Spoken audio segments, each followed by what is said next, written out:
Welcome to the Blue Security Podcast, a weekly podcast for information security defenders, where we bring you discussions on best practices, tools, and implementation for enterprise security. Now, here are your hosts for today's show, Andy Jaw and Adam Brewer. Welcome to this week's episode of the Blue Security Podcast. I'm Andy, your host. I'm Adam, your co-host. And again, we'll be talking about Microsoft stuff throughout the show today, so we'll start with our standard disclaimer. Andy and I both work for Microsoft in our field security sales. We do the show outside of work and self-fund the show. The opinions you're about to hear expressed are those of Adam Brewer and Andy Jaw, and do not necessarily reflect those of Microsoft Corporation. And with that, on with the show.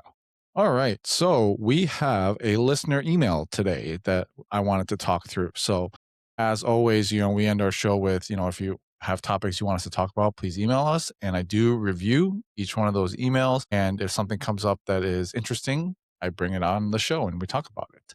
And so this email here, I'm not going to reveal the name because I don't know if he or she wants the email to be attributed to this person, but they're a listener that's based on the UK and they work for an MSP or a managed software provider, a managed service provider. Right. Okay. And they mostly work in the small business space. So Adam and I have always really talked about enterprise stuff, and that's really where we're focused. As our introduction says. Yeah. But it doesn't mean we can't dabble in some other areas too. For sure. So, I work in the federal government, obviously a very large organization. Adam works with many large enterprises. And so we typically don't look at small business. And with this listener, most of their customers are very small, typically 5 to 10 users, and they are obviously heavily cost sensitive. E3 and E5 really don't make sense for that type of kind of mom and pop shop, unless there's like a specific user need that is beneficial to them. And of course, like security, very difficult, right? Very difficult upsell. And so in practice, they only use basic AV, whatever comes with Microsoft as an MSP that leaves them in a difficult position, and they need to secure the tenants as effectively as possible within the constraints of their customers being Exchange only, Microsoft 365 Business Standard, or occasionally the Business Premium licensing. And so this person's question really is, what can we do with that type of licensing? What features, alerts are available without this enterprise licensing, and what can they get out of it? And then how can they maximize the value in case there is an upsell later on? Like, what would you want to deploy? Because they listened to our recent episode with our friend of the pod, Amron Gill, who talked about data security. And so like, how can we do that stuff? Or is there anything that we can do with these Exchange Online only M365 standard or premium for the business use? So I thought this was super interesting. And so let's talk about it here. Let's do it. So there definitely are some basic alerts. If you're talking about a mom and pop shop and you're only getting the very basic licenses that they have here, with Exchange Online, there are EOP related alerts, and that's Exchange Online Protection. That comes with every single Exchange mailbox. So that's also included in if you have Outlook.com. Exchange Online Protection is that and it actually catches quite a bit of stuff. The majority of stuff gets caught in EOP. Oh, absolutely. That's the whole point of it.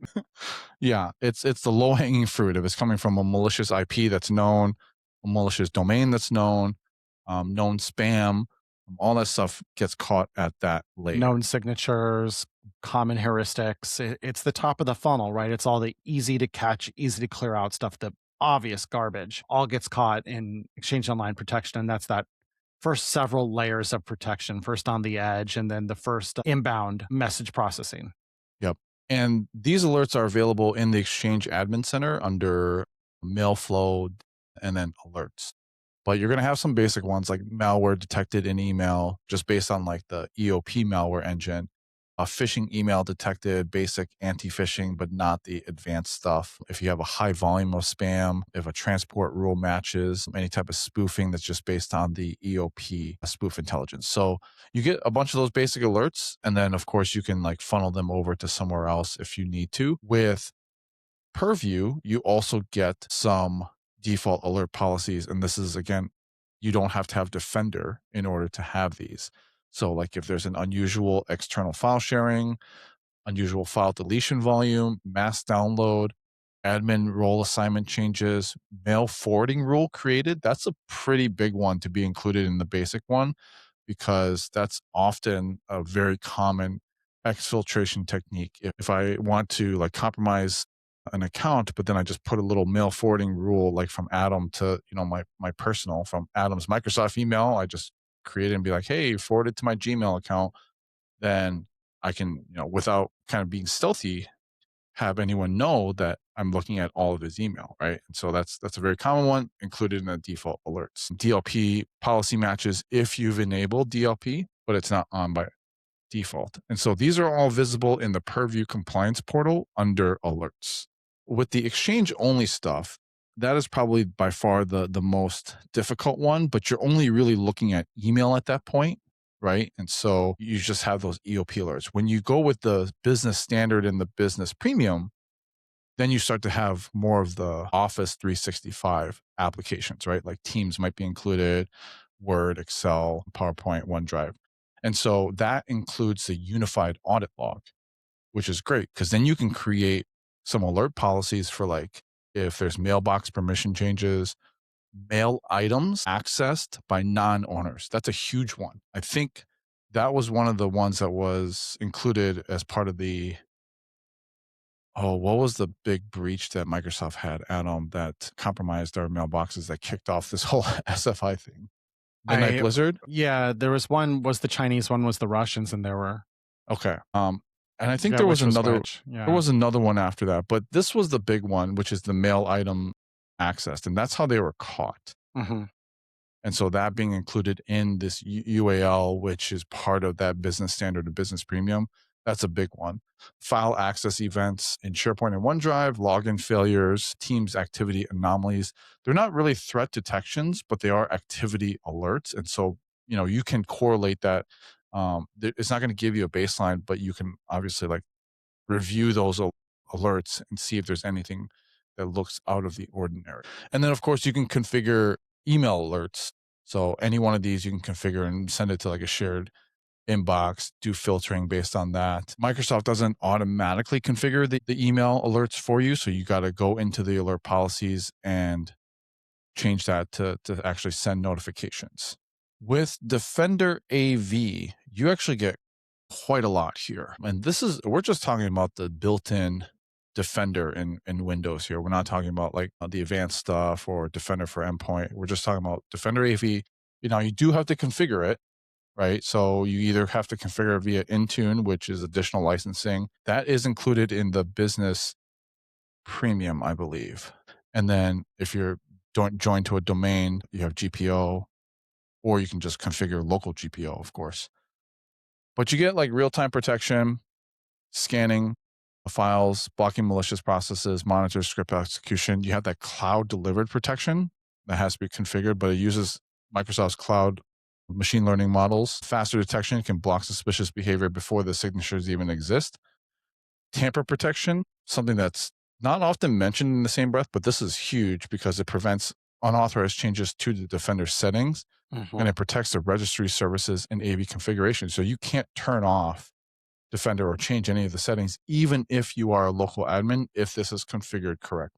Behavior monitoring, like ransomware-like activity or suspicious runtime behavior, it monitors script engines like PowerShell or JavaScript, VBS scripts.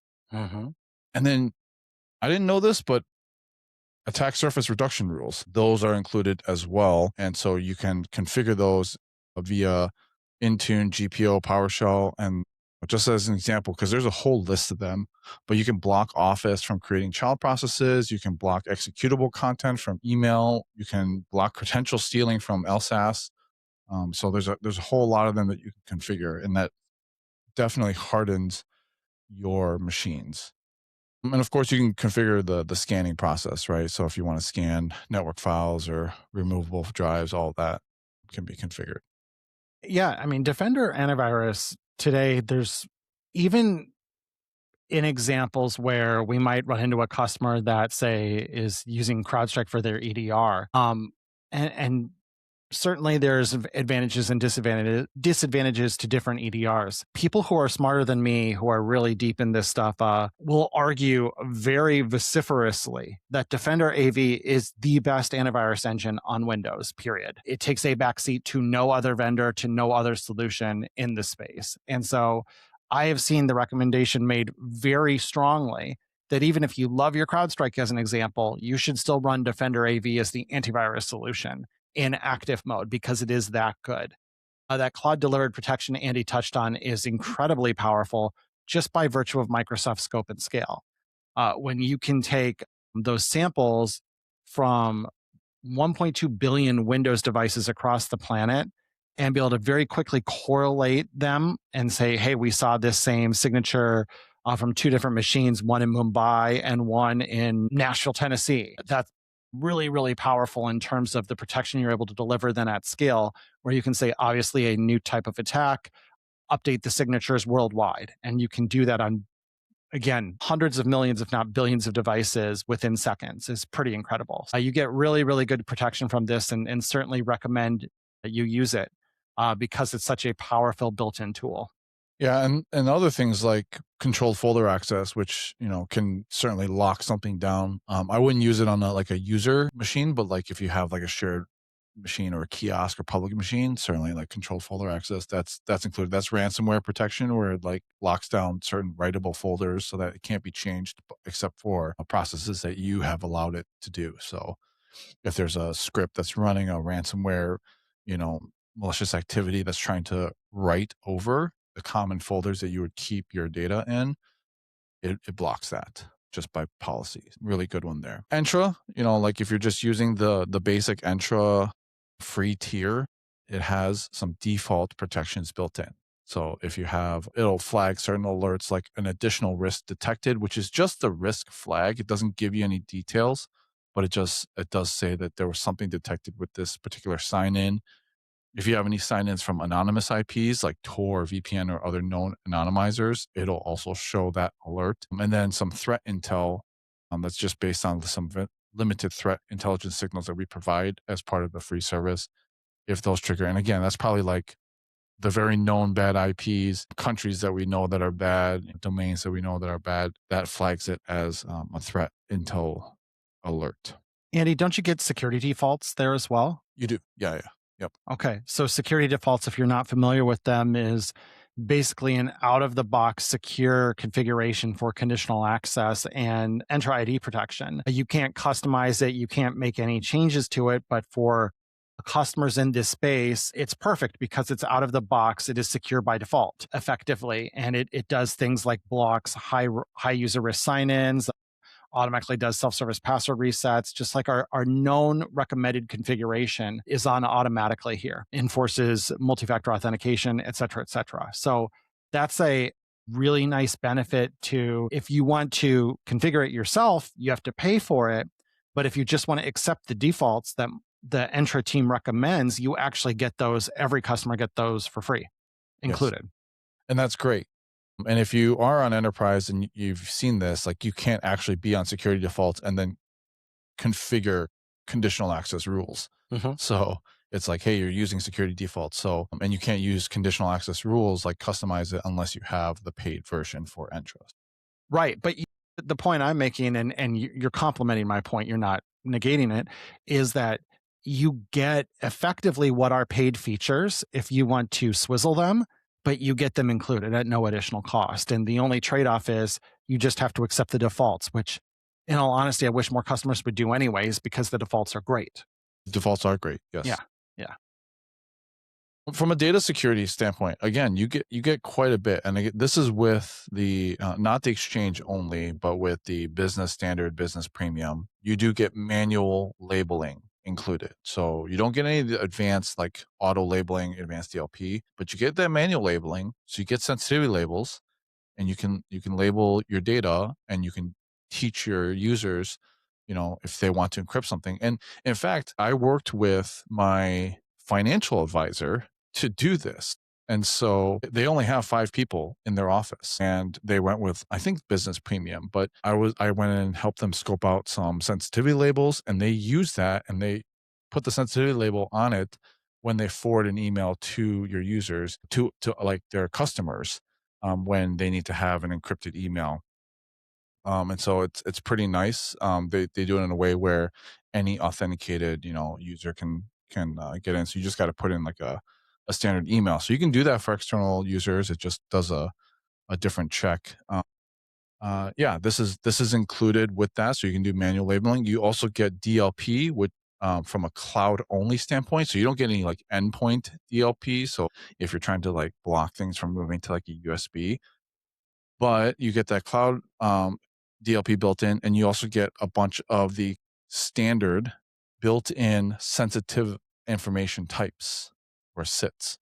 You can't do any of the custom ones. So if you have like a custom schema or a trainable classifier, that's not going to work here because you don't have the licensing for it. But there's like, I think like over 300 built-in sensitive information types that you get part of it. So if you're looking, especially from an MSP standpoint, if you're looking at that upsell, this is a way to get them using a lot of what they have already here: DLP, manual labeling, enable DLP rules, and you can have those warnings, right? Like I think if you copy paste something over, it matches a sensitive information type. You can have it display. You can have it automatically label. You could have it. You can have it recommend, a label, which is a great way. Hey, I see you entered in a credit card information here. Would you like to mark this with our, encrypted sensitive label, something like that, right? So a lot of things you can do from the data security standpoint, which you can do today. From an administrative standpoint, this was interesting because they, this listener asked about how to administer different tenants. They weren't really happy with Lighthouse, and I would say from an MSP standpoint, Lighthouse is one way to do it, but there's another one, and you can use both. You can use them, because Lighthouse kind of gives you that visibility, but it doesn't give you it can give you permission for like subscriptions, but it doesn't really give you privileges in M3, so to speak, unless you like grant it through the Azure roles, because you do have to have the user as a guest user within your tenant to onboard them to Lighthouse. And as we, most of us who've worked in um, M365 know that you can technically grant a guest user administrative roles. So, but the better way to do it is through GDAP, which is fairly new, granular delegated admin privileges. If you've been around for a while, you might know the old way of doing it, which is delegated admin privileges. And that was not really great because it granted global admin forever, essentially, for a partner or a MSP to manage your M365 environment. And a lot of people forgot that it was there. Maybe they were a small company and they had an MSP manage their M365, and then they got bigger, and they have internal admins now, and they forgot that this was configured.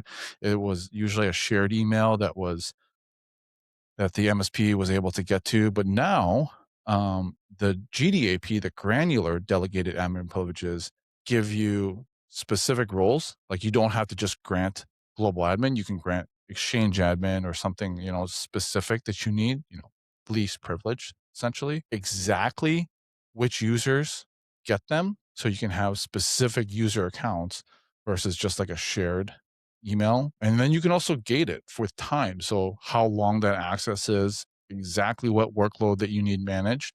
So it greatly reduces that MSP supply chain attack risk because you're granting least privilege for a specific time frame that you can then review for only specific workloads that you might want them to manage.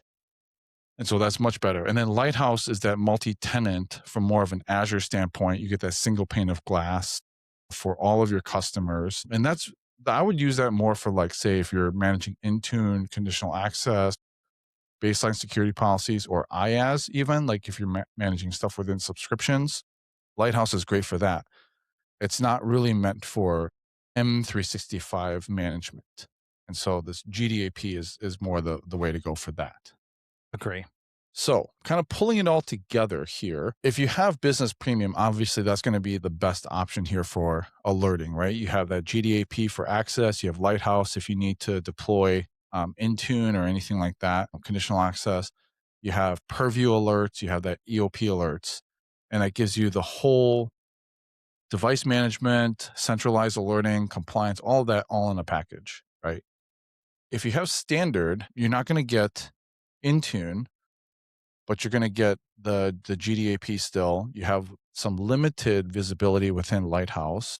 You're still having those Purview alerts and EOP alerts. From an endpoint standpoint, and you can do this with Business Premium too, but with the endpoint stuff, you can use something called Windows Event Forwarding. And so there's a WEF collector or WEF forwarder that you can then centralize all of your endpoint AV events. You can also do that with Azure Monitor Agent if you want to forward those events to Log Analytics. You can centralize logs within Azure, or you can forward it to a SIM. Like if you want to use Splunk or Sentinel. Sentinel has a connector specifically for WEF. So you can configure the WEF connector in Sentinel and then use that for multiple customers, multi-tenant, right? And so that's going to be the best way to centralize your Defender AV alerts from there. And then in Exchange, if you just have Exchange, obviously you're not going to get a ton, right? So you're going to get those EOP alerts. You're going to get some Purview alerts. You can still use WEF to forward Defender AV because Defender AV is included with Windows, right? And so you can still technically forward those endpoint events to something using WEF. So yeah, that's pretty much your options there. Any comments on that, Adam, as I walk through it?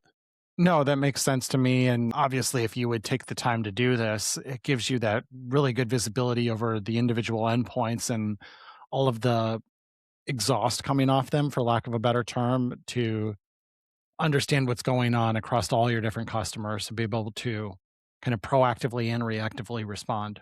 Yeah, and if you I went and looked at like WEF architecture, and there's a bunch of different options that you can do as far as like where you want to deploy your collector and how you want to forward it. But this would be the basic part. Like using Windows Event Forwarder is probably going to be the best way to do that if you don't have something else like a third party AV, like if you're using like say CrowdStrike, but then you're paying for that, right? Mhm. And so if you're using the default built-in AV, which as Adam stated is very good. I remember when I was in college, we're talking like over 20 years ago, and I worked at Best Buy. Every Windows computer that we sold, we'd sell, like a WebRoot or, Symantec or Trend Micro or something. We'd attach an AV with that, right? And that was back in Windows 7, Windows 8 timeframe. Defender AV has gotten so much better since then that like every computer that I run personally, I don't put a third party AV on it. I just use Defender AV that's built in. Yep. So, Same with me. and I mean, we're in security, right? Like, so this is what we use. And so it's very good on its own. The biggest part is you don't have that centralized visibility on the alerts. And so WEF is the way to do it. And so, if you just do a little research, there's a bunch of different architectures that you can do. You can forward it to an Azure VM. You can have it on premise. You can use a SIM agent or whatever. And get those logs into a centralized repository that you can then reason over using like a dashboard or something like that. So yeah. So hopefully that answers a bunch of the questions of what you can do with just the basic licensing, which I think is actually quite a bit. Mhm. And yeah. And if you have more questions on small business or whatever, this is a great topic. And certainly we have resources that we can bring in. Because I wouldn't say that I'm an expert. I have like anecdotal experience of working with smaller, very, very small companies, but it's not our day job. We talk No, with but it's certainly, I think, the largest attack surface out there today. Small businesses everywhere. You don't have to look very hard when you're doing any sort of transaction with a small business to see some really suboptimal security operations in terms of whatever process they're using. And if you're an MSP supporting these kind of customers, kind of businesses, you are making a huge impact in cybersecurity for the world, because I think this is the biggest risk vector out there right now because of all the challenges that Andy, you outlined at the top of the show. Sorry.